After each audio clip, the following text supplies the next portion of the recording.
June 2022 Q&A. This is part 4. First of 2 questions.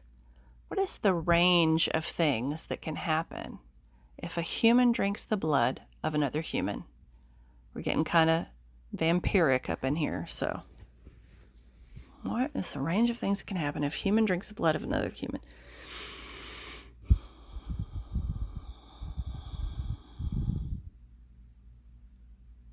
Well, right away they're showing me that humans exchange blood all the time because we have medical procedures where blood is needed and it's not available from the human who's sick because we don't have the capacity to store everyone's blood so that they can get their own blood back. So what happens? What would be different in drinking blood than just having it injected into you? They're saying it depends a little bit on the intention of the one drinking it. Are they trying to get the energy from the human, from that blood, or are they trying to get nutrients from it, or are they trying to get some kind of high off of it?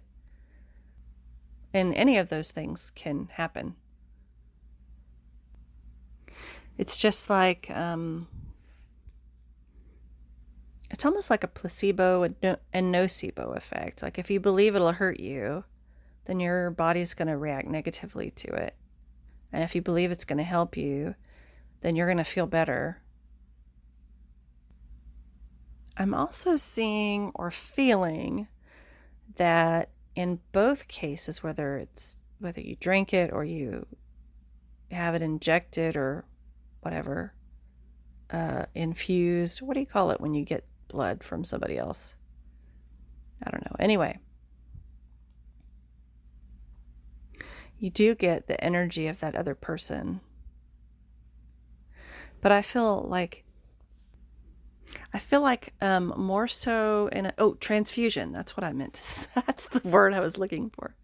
So more so in a transfusion, I feel like you get the energy and the, like the memories, even the likes and dislikes. That whole energetic comes when you get the transfusion. And it only comes with drinking it if it's some kind of a ritual, like honoring the person you have the blood from, like you're wanting to exchange energies. It's kind of like, you've seen those people cut their hands and then put their hands together. It's like they're becoming blood brothers or whatever.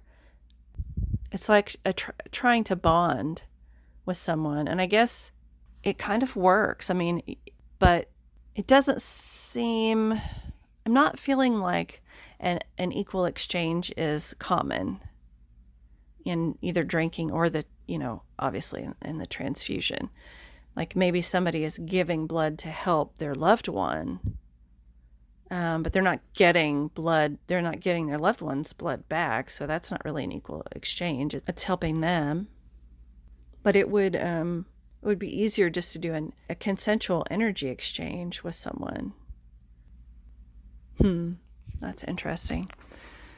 I don't know. I just feel like they're giving me the kind of like, what's the point of that kind of thing? Like doesn't make sense to drink somebody's blood. It doesn't, except for just believing it does something or as part of a ritual or because you think it's cool to do that because you're into vampirism or something. Or you really need it for whatever reason. What happens when we give our blood intentionally to the earth? I think the key to that question is intentionally. It's your intention to give something of yourself to the earth. It's like a dedication, sort of. And a promise. Like you're devoted to the earth, It's kind of like the Blood Brothers thing again. Like you're making an agreement, you're making a pact.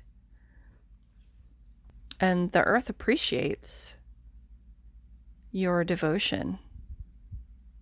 But she says it's unnecessary unless it's something that you enjoy, that you can just sort of commune with Earth, and she gets the same feeling of devotion or like pact with, like, you just set your intention or you have a conversation with the Earth and say, I am devoted to helping you to keep you safe and beautiful and clean in your whole natural self. But to our human selves, giving something that gives us life to another is like a very deep commitment sort of thing. So,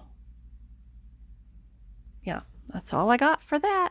All right, that is it, I think, for the questions for this month. If you have a question, I will post the July call for questions in my YouTube community and in my Patreon community, and I'll make it public so you can post your questions either place. And I will see you all again next month. Much love.